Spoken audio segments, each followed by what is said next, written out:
Hello and welcome to another Sligo Show Short with myself, Brendan Tierney. We're here at our studio in the ATU Innovation Centre and we are talking today with Ken Russell from the Sligo Coastal Mobility Route. Ken, you're welcome to the show. Good to be here, Brendan. So what is the Sligo Coastal Mobility Route for those that don't know? So the Coastal Mobility Route is a proposal that's been many years in the making and talked about. It's about creating a safer cycling route between around the harbour, around the port, from Strandhill to Ross's Point through Sligo town. So it's that you can go from one to the other safely at any age. That's the whole goal essentially. And the key difference to what exists there, people will say, well, there's already a cycle route. There are painted on lines, but what we're looking for is a segregation, a physical segregation, where you could send your kid or your So like one of the greenway cycles down the country, we go, off you go.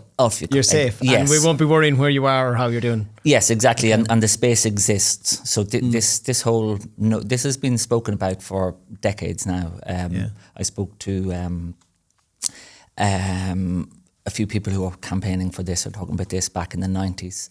And Mary Casserly and different politicians brought these motions forward in recent years. Sinead Maguire, more recently Fergal Nealon, have been working hard to get this onto the Sligo County Development Plan. So it's a priority objective of Sligo County Council on the back of work that I've been involved with through Strandhill Sustainable Energy Community. Luke Saunders was over it a couple of years ago and we created an energy master plan, and one of the findings, the consultant's findings, was it would reduce emissions and trips if there were a safe cycle route between Strandhill and town. So once that report was published, we used that as a basis to engage more people. Sligo Cycle Campaign, Joan Swift and her team, along with other SECs, and we put together the whole notion of a Sligo Coastal Mobility Route to package it up. So, well, you said there, some people said there's already one there. Well, I'm a driving instructor in my other life, and I would tell someone, cycle it first and then tell me if you feel lovely and relaxed in your cycle lane that's painted on the road. It is a different, like there's certain elements are lovely if you're well out of the way, but there's certain elements where there's advisory cycle lanes, which I think a lot of people in Sligo don't understand. It becomes a real cycle lane when the cycle is in it. So now it's like, I would be all for an absolute safe, a cycle. As you said, if you have kids, you go, they're going off for a cycle, but they're safe. Yeah, so there's very few, part of my job as a researcher in ATU, I work in active travel and research. You don't have to even read the papers to know that there's a gender bias. An awful lot of females and won't cycle for safety factors and perceived safety. And once, numerous studies in New Zealand and lots of other places, once there's an upgrade and safety factors have been increased, you see a higher number of, the middle-aged men will risk it. But a lot of other people won't. But so it's funny, even coming in here to the ATU, there's a lovely cycle lane there since I came to college in 99. And I'm on that now. And I used to cycle from the far side of town to here for college. And it is. And it just hits you when you go, now I'm completely safe now. It's not a Sligo phenomenon. It's there's piecemeal cycle routes in all around, and in an ideal world you'd click your fingers and it would be segregated and safe for everyone. It's not as easy as it's connecting up that, and part of this Sligo Coastal Mobility Route is creating a connectivity from other cycle routes that are being spoken about. The Sligo, the Leitrim, and there's a few other ones being spoken about. So this would connect with Sligo town. And the huge, we, the sustainable energy community, came at it from an active travel point of view. But once we started expanding it out and talking to other people like Bob Coggins in White Hag came on board, there's a whole sustainable tourism. The big winners in this will be Sligo town because obviously a bigger population. For trips out to the coast, out to Strandhill or Ross's Point, family, there's no reason why a family couldn't jump on a bike from anywhere around town and be out there in 10 minutes. And that's a huge appeal to go, well, we want to stay near the town, but we want to be able to go see these things. And I've never gone down to the one in Mayo, but it sounds like peaceful. Park up and just go cycling. And I know friends of mine who went on it. As you said, it's just that peace and safety. Yeah, yeah. We have such a gorgeous coastal route. And that's, that ties in with the talk of the UNESCO site in Knocknarea and that whole peninsula. This could be a highway to get people onto that and to get us, there's a whole piece to be done by the marketing people on how this is sold. And when I was saying it could be transformative for Sligo town, not just the residents of Sligo town, the businesses. So you could imagine selling this to somebody from Dublin or Galway going, we'll get down to Sligo town Friday night, stay there, have our dinner, go out for a drink. Saturday morning we'll do the northern section and do, out to Ross's Point, back in to Sligo town where there's more accommodation. So there's more...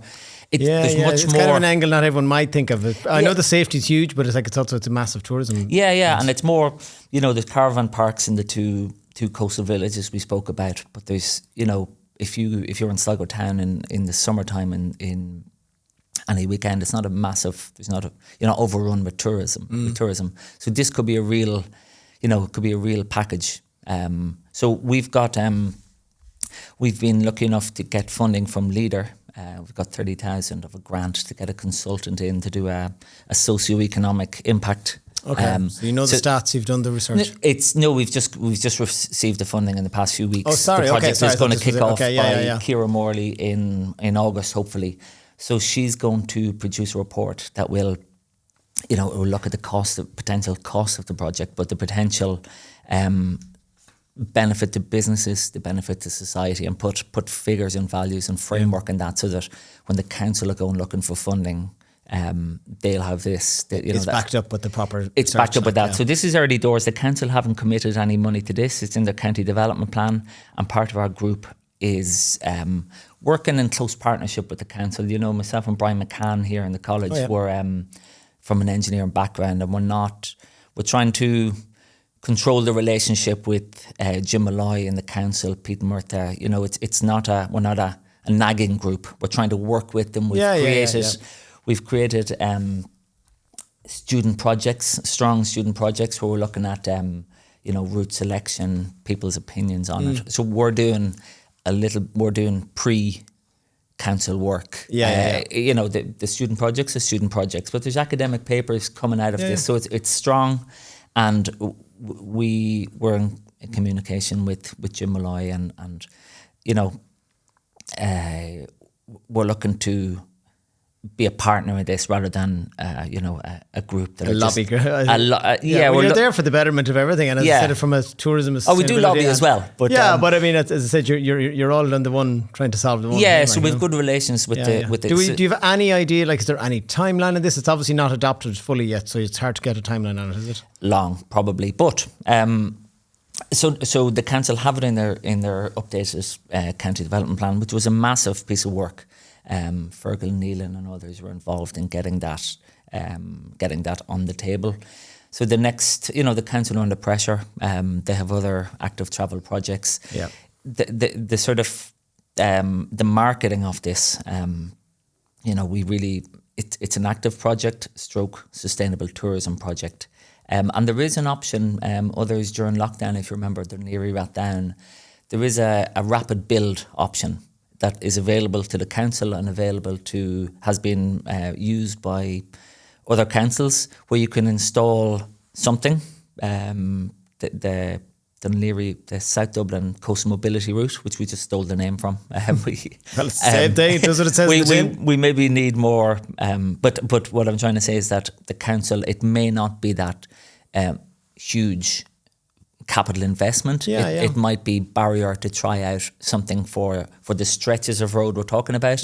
Plus the port is, there's a master plan out for the port. This ties in really well with that. This, having, Ballast Quay, the plans for that, I went through it a few weeks ago. It's planned to have a cycle route on that, when there any, so this will tie in. That can be an axis of it. That can be a huge part of it. And, it's, timelines, hard to pin it down, I suppose, exactly. But I mean, the governments, I think, this week are just announcing a big 30 or 50 billion. So there's money out there. Now, listen, there are more important, housing and water. There's other things that are very but the people important. that are going to live in those houses then need to be able to go places safely. Yeah, and make it a more appealing area for everyone to live in. So I think it all ties together. Yeah, and it's it's tying, we believe that the project will have a bigger, wider impact, and that's why we're sort of sticking with it and trying to do as much as we can with stakeholder engagement, talking to businesses. Huge buy-in. We were looking for this leader funding is done through Strandhill Community Development Association with David McCoy, John Bartlett.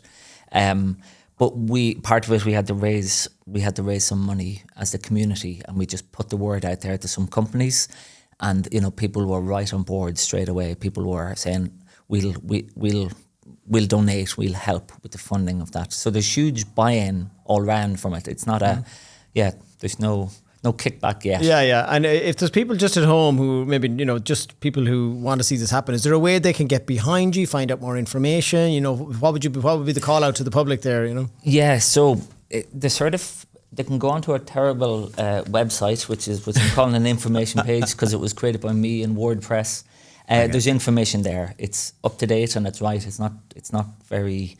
if there's anybody that can design web page, so anyone wants to volunteer a bit of help, we're time very poor. Welcome. But yes, we have a Facebook page. We have we're not so far. We haven't been huge on this interview today. Is sort of the start of a wider awareness program that I want to get out there. But it's as simple nowadays, like if you have a Facebook page, people can go to that and then they can always go back to it to find out what's happening. Yeah. And follow you and message you if they want to offer any services or any web designers or whatever. So it's all there. Yeah. That's okay. That's where we're at with it. Okay. And you've no last minute call outs or thank yous. I think you've covered them all.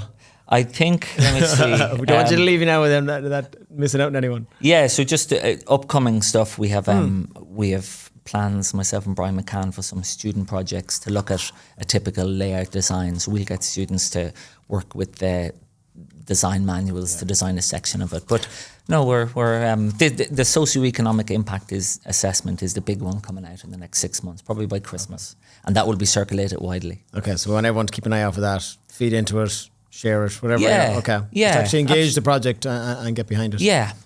Okay. Well, Ken, it was lovely to chat to you. As I said, I've seen this myself. I've seen little things happening. I know you've done some cycles and that, if I'm right. There's been things correct. like that. I forgot about that. Yes, that was. So there were active community cycles going on with all families, and it was a lovely thing to see, and it was a great insight to go, that's the what cycle this could disco, be like. Yeah, the cycle disco as well. We had a cycle disco at Christmas, and there's Tim Doran, Joan Swift, Bob, and all. There's a lot of people behind it. Okay, so there's things already happening to showcase what it can be like, and now hopefully that it becomes a nicer space. Yeah, so we're. Okay, well, look, the best of luck with everything in the future. I look forward to seeing. It would be great in the next 5 or 10 years to see this happen because, as you said, safety and tourism. Don't say 10. Don't say 10. But yeah, 3 years time we will see this here. But no, listen. Thanks again for your time and the very best of luck with it. Thank you. Thanks again to Ken Russell there from the Sligo Coastal Mobility Route. Go and check them out on their website and their social media. Give them a follow. Get involved. It might be something that you might want to help out in any way you can. Thanks to Brian behind the cameras here today for doing all the editing, shooting, and the team here at the ATU Innovation Centre for the space. We'll see you all again next time. The Sligo Show is produced by Pixel Productions and hosted by Brendan Tierney. If you need video for your business or live event or would like to appear on the show, send us a message today. This show is in partnership with ATU Sligo Innovation Centre, the hub of innovation and commercial enterprise for startups, industry, and academia. If you like what you just watched, we would love if you could please like, share, subscribe, depending on the channel you're watching on. It will just really help us grow our voluntary project here at the Sligo Show. So thanks for watching and thanks in advance for sharing.